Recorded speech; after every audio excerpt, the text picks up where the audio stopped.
मैं नारायण स्वामी की ओर से आप सभी भक्तजनों को मेरा नमस्कार। भक्तजनों, आज मैं कार्तिक पुराण कथा और उसके महत्व का वर्णन करूंगा। एक बार ब्रह्मा जी ने नारद जी को कार्तिक माह के विषय में बताते हुए कहा कि कार्तिक माह भगवान विष्णु जी को सदैव ही प्रिय है। इस मास में भगवान विष्णु जी का ध्यान करते हुए कोई भी पुण्य कार्य किया जाए उसका फल अवश्य मिलता है। सभी योनियों में से मनुष्य योनि को सर्वश्रेष्ठ तथा दुर्लभ कहा गया है। अतः प्रत्येक मनुष्य को कार्तिक माह में पुण्य कर्म करने चाहिए, क्योंकि इस माह में सभी देवतागण मनुष्य के समीप हो जाते हैं। इस माह में देवता मनुष्य द्वारा किए हुए स्नान, व्रत, वस्त्र, भोजन, चांदी, स्वर्ण, भूमि आदि दिए गए दान को विधि पूर्वक ग्रहण करते हैं। इन सभी में से अन्नदान, जो कि सभी पापों का नाश करता है, इसका अधिक महत्व है। कार्तिक माह में मनुष्य जिस किसी मनोकामना से दान अधिक करता है उसे अक्षय रूप में प्राप्त होता है। यदि कोई मनुष्य दान देने में असमर्थ हो तो उसे कार्तिक मास में प्रतिदिन भगवान के नामों का सिमरन करना चाहिए तथा गंगा जी में स्नान करते हुए कार्तिक माह की कथा पढ़नी चाहिए। ऐसा करने से मनुष्य पुण्य का भागी बनता है। इस माह में भगवान को प्रसन्न करने के लिए किसी भी मंदिर में भजन कीर्तन करना चाहिए, स्वयं दीप दान करना चाहिए अथवा दूसरे के दीपक की रक्षा करनी चाहिए। मोक्ष पद प्राप्त करने के लिए तुलसी तथा आंवले के वृक्ष को भगवत स्वरूप मानकर उसका पूजन करना चाहिए।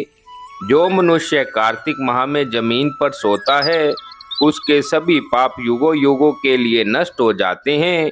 मनुष्य अरुणोदय काल में जागरण कर गंगा में स्नान करके करोड़ों जन्मों के कलमशों को धो डालता है।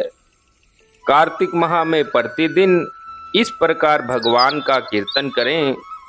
कार्तिक माह में गीता जी का पाठ करने से बड़ा कोई भी पुण्य नहीं है। 7 समुद्रों तक की पृथ्वी को दान करके जो फल प्राप्त होता है वही फल कार्तिक माह में स्नान में दान का है। कार्तिक माह में अन्न दान को सर्वश्रेष्ठ कहा गया है, क्योंकि यह संसार अन्न के आधार पर ही जीवित रहता है। कार्तिक माह में दीप दान का महत्व। कार्तिक माह में दीप दान करने से स्त्रियों एवं पुरुषों द्वारा जन्म से लेकर अब तक के अर्जित पाप कर्म नष्ट हो जाते हैं। अब मैं इसके बारे में एक प्राचीन कथा का वर्णन करता हूँ। प्राचीन काल में द्रविड़ देश में बुद्ध नामक एक ब्राह्मण निवास करता था। उसकी स्त्री बहुत ही दुष्टा और दुराचारी थी। उसके संग दोष से पति की आयु क्षीण होकर वह मृत्यु को प्राप्त हो गया। पति की मृत्यु के पश्चात भी वह स्त्री उसी घृणित कार्य में लगी रही। लोक निंदा से उसे तनिक भी लज्जा नहीं आती थी। उसका न तो कोई पुत्र था और न ही कोई भाई। वह सदैव भिक्षा से प्राप्त अन्न को ही ग्रहण करती थी। वह अपने हाथ से बनाए हुए शुद्ध भोजन को भी न खाकर मांग कर लाए गए बासी भोजन को ही करती थी। वह तीर्थ यात्रा से भी सदा दूर रहती थी और न ही कभी उसने मंदिर आदि में जाकर कथा प्रवचन को सुना था। एक दिन एक विद्वान ब्राह्मण भ्रमण करता हुआ वहां आया। उस ब्राह्मणी को निंदित कार्यों में लिप्त देखकर उसने पूछा, ओ मूर्ख स्त्री, तू मेरी बात ध्यान पूर्वक सुन। यह शरीर पानी के बुलबुले की भांति है। एक दिन इसका नष्ट हो जाना निश्चित है। यदि तू इस अनित्य शरीर को नित्य मानती है तो अपने मन में बैठे इस मोह का त्याग कर सबसे श्रेष्ठ देवता भगवान विष्णु का चिंतन कर उन्हीं की लीला कथा को आदर पूर्वक सुन। कार्तिक माह आने पर भगवान दामोदर को प्रसन्न करने के लिए स्नान आदि करके दीपदान दे और भगवान विष्णु की परिक्रमा करके उन्हें प्रणाम कर यह व्रत विधवा और सौभाग्यवती सभी स्त्रियों के करने योग्य है। इससे समस्त पापों एवं उपद्रवों का नाश हो जाता है। तू मेरी बात मानकर निश्चय ही कार्तिक में दीप दान कर। इससे तू निश्चित रूप से भगवान विष्णु की कृपा प्राप्त कर लेगी। इस प्रकार कहकर वह ब्राह्मण चला गया। अब उस दुराचारी ब्राह्मणी ने भी पश्चाताप करते हुए यह निर्णय लिया कि वह कार्तिक माह में व्रत अवश्य करेगी। कार्तिक माह आने पर उसने पूरे माह प्रातःकाल सूर्योदय काल में स्नान और दीपदान किया। कुछ समय पश्चात आयु समाप्त होने पर वह मृत्यु को प्राप्त हुई और वह स्वर्गलोक में गई। समय अनुसार वह मुक्ति को भी प्राप्त हो गई। जो व्यक्ति कार्तिक व्रत में तत्पर होकर दीपदान के इस इतिहास का श्रवण करता है और स्वयं भी दीपदान करता है, उसे अवश्य ही मोक्ष की प्राप्ति होती है। कार्तिक महात्म का पहला अध्याय। नेमिषारण्य तीर्थ में श्री सूत जी ने 88,000 शौनक आदि ऋषियों से कहा, अब मैं आपको कार्तिक माह की कथा का विस्तार पूर्वक वर्णन करता हूँ, जिसका श्रवण करने से मनुष्य के सभी पाप नष्ट हो जाते हैं और अंत में स्वयं वैकुंठ धाम की प्राप्ति होती है। सूत जी ने कहा, श्री कृष्ण जी से अनुमति लेकर देव ऋषि नारद के चले जाने के पश्चात सत्यभामा प्रसन्न होकर भगवान कृष्ण से बोली, हे प्रभु, मैं धन्य हुई, मेरा जन्म सफल हुआ। मुझ जैसी त्रिलोक के सुंदरी के जन्म दाता भी धन्य है, जो आपकी 16,000 स्त्रियों के बीच में आपकी परम प्यारी पत्नी बनी। मैंने आपके साथ नारद जी को वह कल्प वृक्ष आदि पुरुष विधि पूर्वक दान में दिया, परंतु वही कल्प वृक्ष मेरे घर लहराया करता है। यह बात मृत्यु लोक में किसी भी स्त्री को ज्ञात नहीं है। हे त्रिलोकीनाथ, मैं आपसे कुछ पूछने की इच्छुक हूँ। आप मुझे कृपया करके कार्तिक महात्म की कथा विस्तार पूर्वक सुनाएं, जिसको सुनकर मेरा हित हो, जिसके करने से कल पर्यंत तक भी आप मुझसे विमुख न हो। सूत जी आगे बोले, सत्यभामा के ऐसे वचन सुनकर श्री कृष्ण ने हंसते हुए सत्यभामा का हाथ पकड़ा और अपने सेवकों को वहीं रुकने के लिए कहकर विलास युक्त अपनी पत्नी को कल्प वृक्ष के नीचे ले गए। फिर हंसकर बोले, हे प्रिय, तुम्हारे लिए मैंने इंद्र एवं देवताओं से विरोध किया था।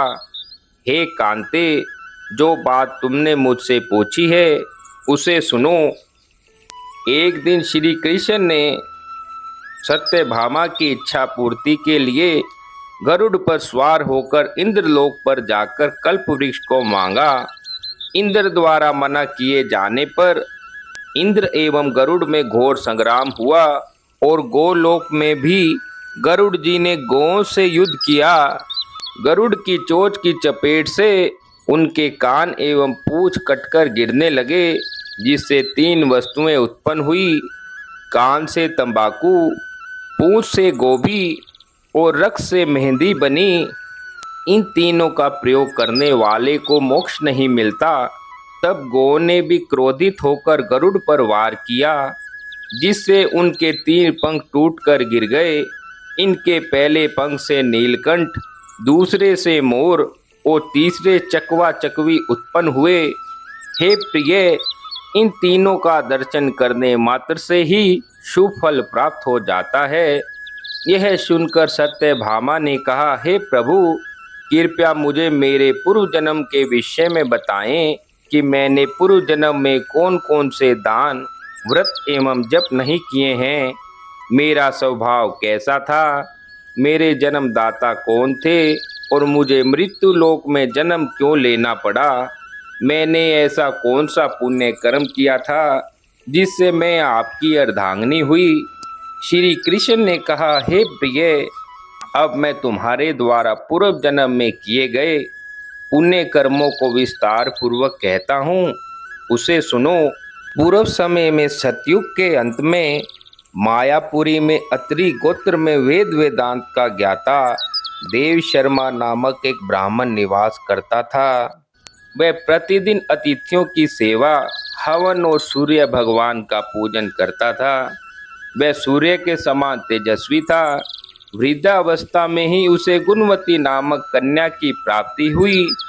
उस पुत्रहीन ब्राह्मण ने अपनी कन्या का विवाह अपने ही चंद्र नामक शिष्य के साथ कर दिया। वह चंद्र को अपने पुत्र के समान मानता था और चंद्र भी उसे अपने पिता की भांति सम्मान देता था। एक दिन वे दोनों कुश व समीधा लेने के लिए जंगल में गए। जब वे हिमालय की तलहटी में भ्रमण कर रहे थे, तब उन्हें एक राक्षस आता हुआ दिखाई दिया। उस राक्षस को देखकर भय के कारण ही उनके अंग शिथिल हो गए और वहां से भागने में भी असमर्थ हो गए। तब उस काल के समान राक्षस ने उन दोनों को मार डाला। क्योंकि वे धर्मात्मा थे, इसलिए मेरे पार्षद उन्हें मेरे वैकुंठ धाम में मेरे पास लेकर आए। उन दोनों द्वारा आजीवन सूर्य भगवान की पूजा किए जाने के कारण मैं दोनों पर अति प्रसन्न हुआ। गणेश जी, शिवजी जी, सूर्य एवं देवी, इन सब की पूजा करने वाले मनुष्य को स्वर्ग की प्राप्ति होती है। मैं एक होता हुआ भी काल और कर्मों के भेद से 5 प्रकार का होता हूँ। जैसे एक देवदत्त, पिता, भ्राता आदि नामों से पुकारा जाता है। जब वे दोनों विमान पर आरूढ़ होकर सूर्य के समान तेजस्वी, रूपवान, चंदन की माला धारण किए हुए मेरे भवन में आए, तो वे दिव्य भोगों को भोगने लगे। इस प्रकार कार्तिक महात्म के पहले अध्याय को आज पूर्ण किया जाता है।